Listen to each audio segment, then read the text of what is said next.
Oh wow, isn't this great? It's my response from Mark Warner on the COVID crisis. I wonder if it's about the curious problems that we had with the WHO preliminary report and the virus that seemed to defy travel plans, or I wonder if it was about one of the other matters. Well, let me just take a look and see what he's responding to me finally today.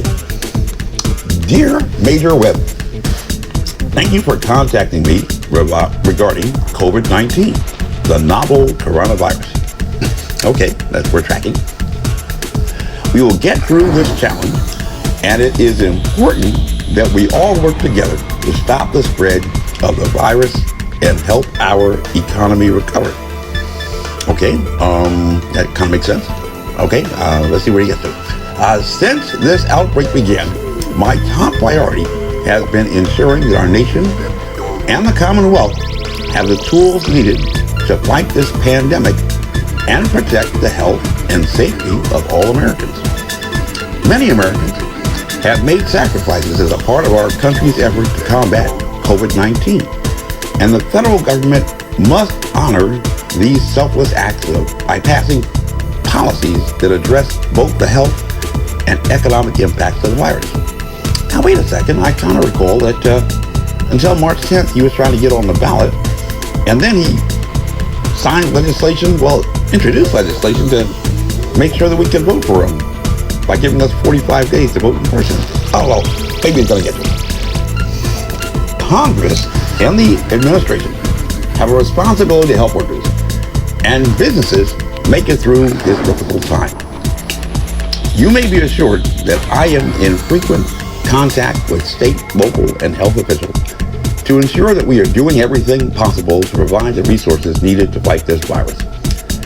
As early as January, I contacted the Secretary of Health and Human Services asking for information about our domestic diagnostic capacity and what additional resources would be needed to keep Americans safe. Since the beginning of March, I've been pleased to vote in favor of 4 emergency coronavirus packages that were signed into law by the President and include massive infusions of resources for healthcare systems, including funding for hospitals, frontline caregivers, and public health infrastructure. The stimulus bills are also providing financial relief to businesses and families during the pandemic by greatly extending unemployment benefits, providing student loan assistance, and sending direct payments to Americans. Okay, so he sent letters to make sure that people could get money because Governor Northam closed down the state and people couldn't work. What about this, the World Health Organization? Maybe he's going to get to it. Most recently, on April 21st, 2020, I voted in favor of the Paycheck Protection Program and Health Care Enhancement Act. The legislation, unanimously approved by the Senate and signed into law by the President, provides billions of dollars for hospitals and healthcare providers for necessary expenses to expand testing capacity. It also provides billions of dollars for states and localities, as well as funding to cover testing costs for uninsured Americans. The package also included an additional $310 billion for the Paycheck Protection Program and $60 billion for SBA's Economic Injury Disaster Loan Program, initiatives Congress put in place to help small businesses weather this pandemic. Okay, so we need more tests, and if we have more tests, we can identify more people that have the disease, and that's going to increase the denominator. And then we have the numerator of fatalities, so it's going to make the fatalities look a whole lot smaller, so we don't see how many old people are dying. Okay, I don't know if that's a good idea, but at least we're getting money. Okay, well, maybe he's going to get to my other thing. Despite our progress, more must be done. You may be assured that I will keep your thoughts in mind as I work with my Senate colleagues on both sides of the aisle to address these enormous challenges.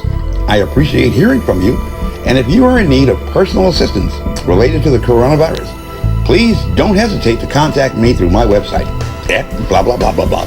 If you are unable to send information to me online, please contact my office by phone at 202-224-2023. For the latest updates on this evolving situation, please visit my website at blah, blah, blah, blah, blah, blah, blah. This is a challenge unlike any we have faced in recent memory. But I believe that we as a country can and will get through this together.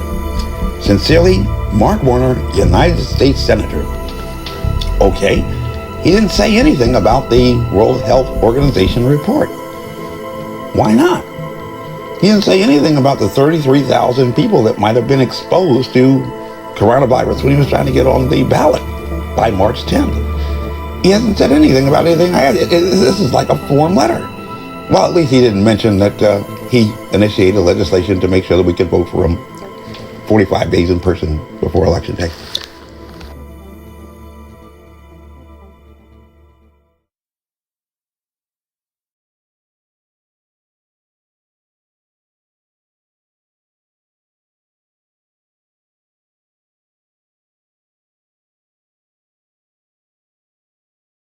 This advertisement was authorized by Mike Webb.